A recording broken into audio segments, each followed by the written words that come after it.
Hi, welcome to Parenting Teens in a Complex World. Today we're going to bust some myths. Often harmful attitudes about gender and sexuality are reinforced by incorrect knowledge or myths.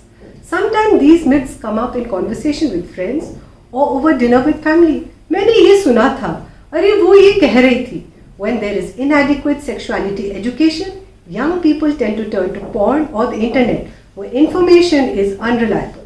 The requirement of the day is to challenge these myths with facts and figures so that each one of us, especially parents, encourage scientific thinking and foster knowledge among children. So let's go and talk to a doctor.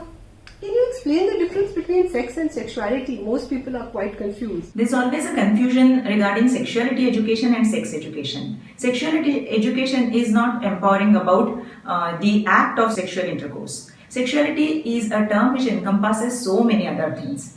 Sexuality is the term which we use to denote the person's love and respect for his body, his knowledge about his sexuality, his scientific knowledge about the sex and reproductive system, his value systems regarding this, his knowing his own orientation. Sexuality education, it has to take place since a very young age, say of 18 months, when we teach the child different body parts. We need to teach to them that like we teach them eyes and ears, that these are the genital parts and they should not feel shame or guilt of talking about these sexual parts.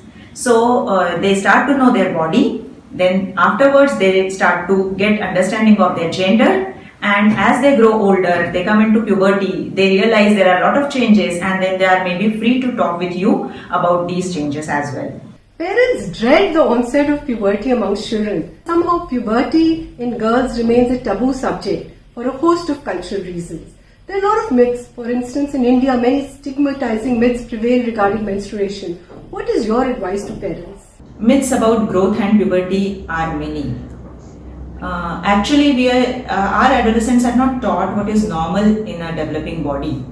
So they are always confused with what is happening to them, and they try to compare themselves with their peers. That gives a lot of anxiety into them. Myths about size of the breast or the height or the size of the penis, growing hair in different parts of body, getting pimples, then getting odor. All these are part of puberty. Like for example, if there are no menses, then there is a myth that if there are no menses, the girl will put on weight. If there are pimples, then she will put on weight.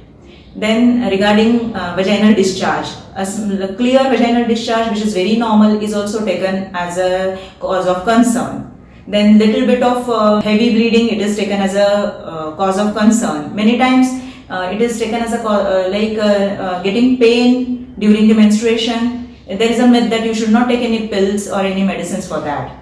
Then there is also this myth that it is the dirty thing that is flowing out, so you should not enter into kitchen or into puja. Boys also like getting erections, getting discharges like what we call night falls or nocturnal emissions. They are not told that such things would happen, and they have a feeling that I am losing something very important and maybe I am not fit to play now, or I am not as energetic as I should be. Many times boys also get a little bit of breast development which is called gynecomastia, which is a passing phase. That also gives a lot of worry to them. They need to know that girls put on take up height earlier than the boys. So in their class, if the girls are gaining height and they are growing fast, boys they start becoming uncomfortable that I am not growing and maybe my friend is growing faster.